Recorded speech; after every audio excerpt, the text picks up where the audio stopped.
They say every soul is born with a time already written by God. Every heartbeat, every breath, every moment recorded in eternity. And yet, humans fear death.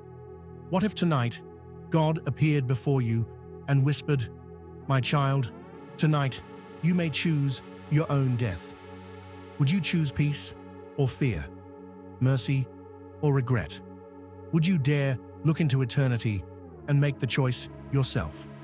Tonight we explore a question that few dare to ask. A question that shakes the very foundation of our faith, our fear, and our humanity. What if God allowed us to choose the moment of our passing? Part 1. The question that changes everything. Humans have always wondered about death.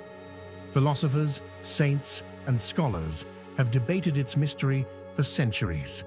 The Catholic Church teaches, "For everything there is a season and a time for every matter under heaven." No one escapes this divine schedule. But imagine a single moment, a moment outside the schedule, a moment when God asks, "Do you wish to choose your end?" The question alone is terrifying, because with choice comes responsibility and fear. Would you take it? Could you? Some would pray for delay, some would pray for peace, some might even choose power over their fate. And yet, God never gives this choice. Why? Because death is not a punishment. It is the ultimate mercy, perfectly timed. Part 2. The first soul, the man who wanted control. Consider the story of a man who lived to control everything. A businessman, proud, wealthy, and confident. One night, in a quiet prayer, he felt God's voice. "Tonight, you may choose the hour of your passing." He laughed at first. "I want to die when I am strongest, when nothing is lost, when I am the master of my life," he said. God allowed it. Days later, during a public speech, his heart stopped. No warning, no suffering, perfectly on his own terms. Yet when his soul arrived before God, something was missing. He controlled the timing, but not the mercy. He had mastered the world, but failed to master humility, forgiveness, or grace. Control is an illusion, especially before eternity. And so, some die on their own terms, but not in God's eyes. Part 3. The second soul, the woman who chose delay. Then there was a woman sick and fearful, begging for more time. "Let me stay, let me love, let me forgive," she pleaded. God, in his infinite mercy, allowed her request. She lived 20 more years, but the years were wasted. Bitterness crept into her heart. Faith faded as pride grew, and when death finally came, she whispered, "I wasted the mercy I begged for." Time without purpose can be more punishing than death itself. Some pray for more time, but they forget that life without God is merely an extension of emptiness. Part 4. The third soul, the believer who chose pain. Not all choices end in regret. A priest once asked, "Lord, if my death can save another, allow me to endure the suffering." God heard him. During an accident, the priest saved a child at the cost of his own life. He felt every pain, yet in his suffering, he discovered grace. The final breath was not fear, it was prayer. Redemptive suffering transforms death into offering. Pain becomes holy when given for others. Part 5. Heaven watches. Heaven never forces a soul. It only witnesses the choices of humans. Angels observe silently as we navigate fear, desire, and pride. Even when we choose wrongly, God's mercy lingers, waiting. For eternity, God balances justice with compassion, and every soul, no matter how lost, remains under his gaze. Part 6. The child's choice. A child, frail with illness, was given the choice in a dream. "You may stay longer, or you may come home now, God said. The child whispered, "If my mother will smile again someday, I am ready." The next morning, he passed peacefully, holding a rosary. The family mourned, yet found hope and faith through his courage. The purest souls do not fear death. They see the doorway to home, to mercy, to eternity. Part 7. The Angels' Debate. Two angels hovered in the silent expanse of eternity. One spoke, voice firm but heavy with concern. If humans could choose the moment of their passing, none would ever be ready. The other replied softly, almost tender. And yet, even when they are unready, grace finds a way.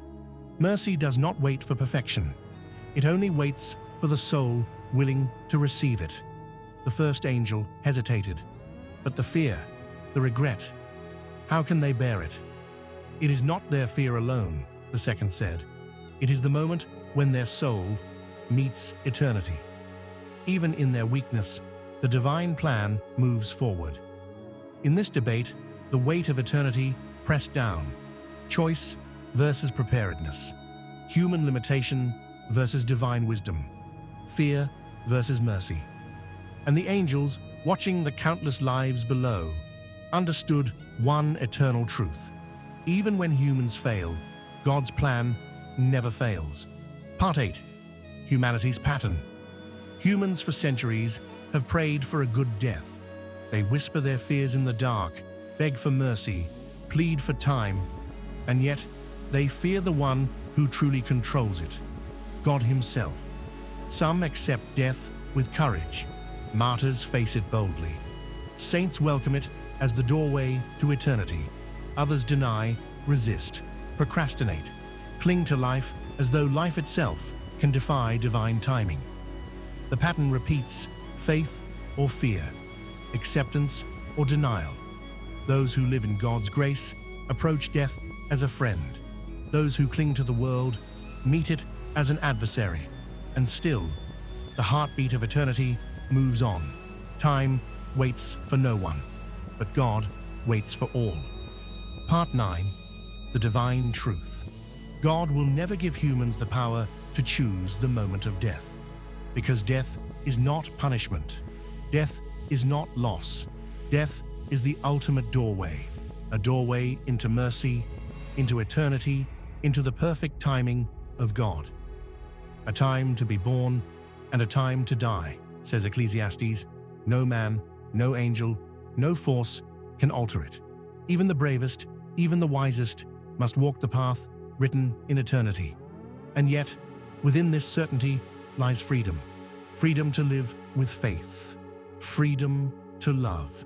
Freedom to prepare the soul so that when the moment comes, fear is replaced with grace and sorrow is replaced with peace.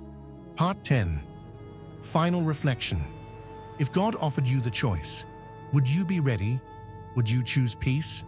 Or would fear seize you? Would you seek mercy or cling to pride? Would you embrace eternity or resist it? Perhaps God has already written your time. Perhaps every breath you take is borrowed grace. And yet, in this gift of life, you have something far greater than choice. You have the power to live faithfully, to love deeply, to forgive freely. Your choices today echo in eternity. Your prayers today ripple through the heavens. Your faith today prepares you for the ultimate meeting with the author of life itself. Live today with purpose, with faith, with love. Do not fear the time of your passing. Embrace the grace that surrounds you. Cherish mercy, cherish forgiveness, cherish every heartbeat given by God, because the moment comes for all of us, and eternity waits patiently. The word of the Catholic like. Share, subscribe, turn on the bell icon for more stories that illuminate life, death, and faith.